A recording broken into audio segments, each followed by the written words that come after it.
Dobrodošli, Alieni, nazaj na Alien kanal. Ta video imam občutek, da bo majčkeno krajši, sem pa o tem hotela govoriti že odkar snemam videe na ta način, ker se je zgodila ena taka absurdna zadeva. Jaz odkar sem prvič videla, da se je to zgodilo, je ono, ko se ti zapečati v glavo in si forever ono fuck. To je nek tipičen true crime, v katerem lahko naplete zgodbo v nedogled. Želim pa šerati ta dogodek z vami, če slučajno še niste slišali za to, tako da gremo v video. Govorili pa bomo o enem kultu, kult gone wrong basically. Kult je pa SSKJ izkazovanje časti z molitvami in obredi. Zveni kot ena religija. Pa kult je dan že negativen prizvok na nek način, ker grejo pogosto predaleč in tudi tale video je en dokaz kulta, ki je šel absolutno predaleč. Zgodilo se je to leta 1978, če sem prav zračunala, je to 43 let nazaj. Dedaj? In zgodil se je množičen samomor. To ni toliko redka zadeva, kakor bi si človek mislil, veliko se jih je že zgodilo v zgodovini.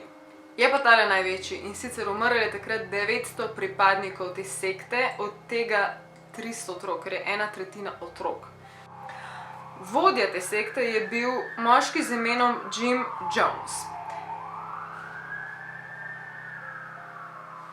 On sam po sebi je bil ena najbolj karizmatičnih oseb ever. Vsi, ki so ga kdaj poznali, ga opisujejo kot izjemnega govorca. On je govoril z rokancelno, njegov telo je trepetal, pa je imel take mogočne govore. Če mene vprašaš, je bil zih nek NFP, ker so baje ful sposobni pumpati ljudi in sprva je imel jasno manj pripadnikov, sčasoma pa vedno več in baje je imel on kot človek tudi izjemen ego. In njegov ego se je hranil s tem, da so mu ljudje sledili in da je imel moč in da so ga poslušali in večjo množico je imel, bolj se je poslušal, ampak bolj se je počutil, ne poslušal.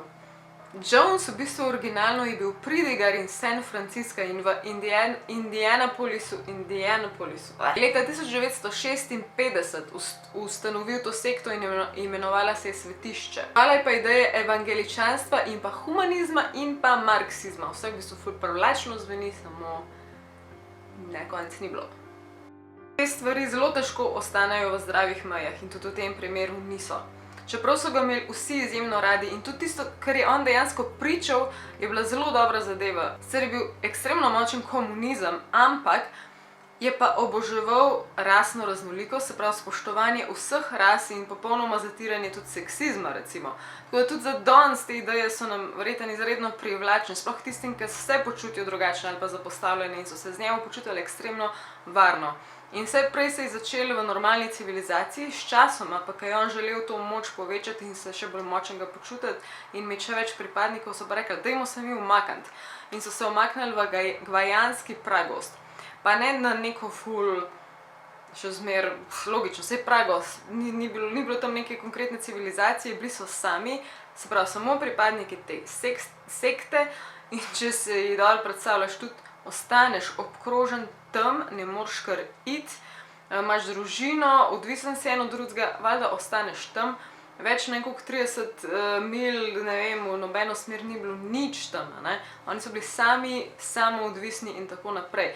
In tisti modelčku tam so oni rekli Jonestown in to je bilo to njihov prostor pod soncem.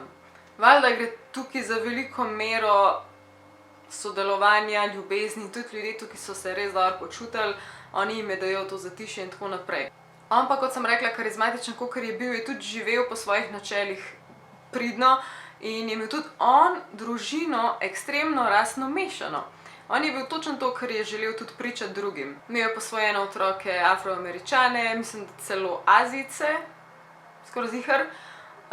In mislim, da je bil to celo prvi otrok, da je bela družina temnopoltega posvojila, oziroma to je bilo takrat popolnoma nelogično, netipično, nekaj čisto novega in pač res je bil inspiracija drugim. Sprašujete, kaj je šlo narobe in preprosto, mislim, če si drznem razmišljati, je res ta njegov, on je sam sebe prepričal v te stvari, ki jih je potem naredil. On baje ni želel drugim toliko hudo, kakor je sam dejansko verjel to, kar je počel. In je sprva začel čutiti stisko, ker je dojel, da ta njihov Jonestown, tam, kjer so bili, ne vodi nikamor in ni perspektive. Verjetno je bilo še huje, če so začeli to drugi čutiti in opažati, ker je imel občutek, da je failal in s tem, ker je failal, je ta njegov ego trpel, on mogoče ni razumel, kaj se mu dogaja in se je počasi preusmeril v temne misli. Jaz nikakor niti približno opravičujem, kar je on naredil. Probam razložiti, da mogoče kdo tudi razume, zakaj je toliko ljudi skupaj z njemu to storil. Mal pred temu množičnim samomorom so tudi člani sekte šli na letališče, kjer so pričakali člana ameriškega kongresa Leeja G. Ryana in pa njegove 4 spremljevalce in so jih ubili. Oni so takrat prišli samo preveriti, če slučajen Jones ne zdržuje vseh teh ljudi tam pod prisilo, torej 900 ljudi, oziroma več kot 900 ljudi. Jones je na tej točki zelo, zelo strašil, da če bi prišel ta Ryan in bi videl, kaj se dogaja, in bi Jonesa razglasil za fake preroka, ker on je basically že veljal ljudem za preroka na zemlji. Če bi ga razglasil za nekoga, ki je neki fake, je bilo pred strah, da bo izgubil te pripadnike. Pač preprosto bil je, če mene vpraša, že paranoičen.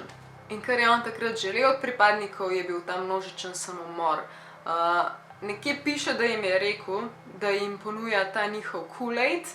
Jaz še zmeraj nekaj to je, vem, da je ful sladko. Tisto, kar so oni spili, je bilo istočasno baje grozni sok, pa pomirjevalo valium in pa cianid, torej strup. Res ta koktejl, da... Ja. Je bilo nekaj takih, ki so se zbistrili, tisti momenti so rekli, da tega nočejo in kar se je njim zgodilo je to, da so jih ustrelili.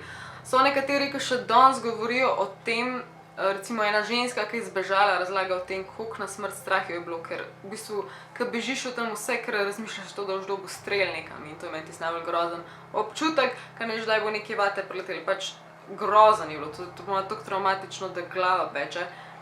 Zdaj tako, baje obstaja prav audio posnetek, kjer se sliši vse, kaj in kako se je zgodilo.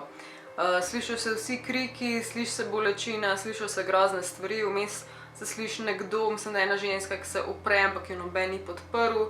In še danes baje ni čist jasno, ali je bil to množičen umor ali samomor, ali je bilo prostovoljno ali ne, ampak marsikdo verjame, da je čist popolnoma možno, da je bilo to zelo prostovoljno in ker so res toliko verjeli vanga in so mu pač zaupali. Zanimivo je, da recimo ta njegova družina niso vsi mrtvi, mislim, da 2 sina sta vsaj, sem jih videla v dokumentarcih in ta eden, ki je temne polti, razlaga, da ima še vedno ime po njemu, Jim Jones Jr. in da ne bo spreminjal imena, zaradi tega, ker je zelo ponosen na to, kako je bil vzgojen, na vse te njihove načela in norme. Ne krivi se pa zato, ker je oče storil, ker kakor ga je on poznal, je bil dober človek, ampak tisto, kar je on storil, s tem se pa ne želi poistovetiti in pač bo obdržal ime. Ima pa ta sin to srečo, da takrat ni bil v džungli, ampak je bil posebej v enem bližnjem mestu. Ena preživela priča Grover Cleveland Davis reče: "K ničemur me ni prisilil, prav tako nikomur ni nič injiciral, nihče se ni upiral pitju strupa. To so storili prostovoljno." Jonesa se vmes sliši, kar reče: "Nehajte s to histerijo, socialisti in komunisti ne umiramo na tak način. Ne bomo tako umrli, umreti moramo z dostojanstvom." In ženska vmes, ki se upira, je Christine Miller in ona jih vmes prosi, naj ne tega storijo in naj grejo skupaj v Sovjetsko zvezo. Skratka, zdi se mi en tak zgodovinski dogodek, je fajn, da vemo za njega, ker je res absurden, ampak so tako psihološko je zanimivo.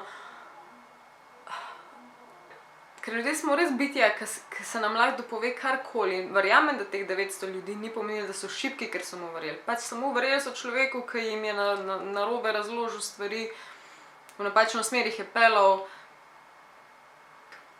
Zanimivo so te stvari, res škoda, da se je to zgodilo. V glavnem, meni klobuček to zdaj pada. To je to za danes. Po moje ni dolg video, ampak res nisem ziher. Pišite, če vam je všeč. Se vidimo kmalu, pridni bote. Aj, čau.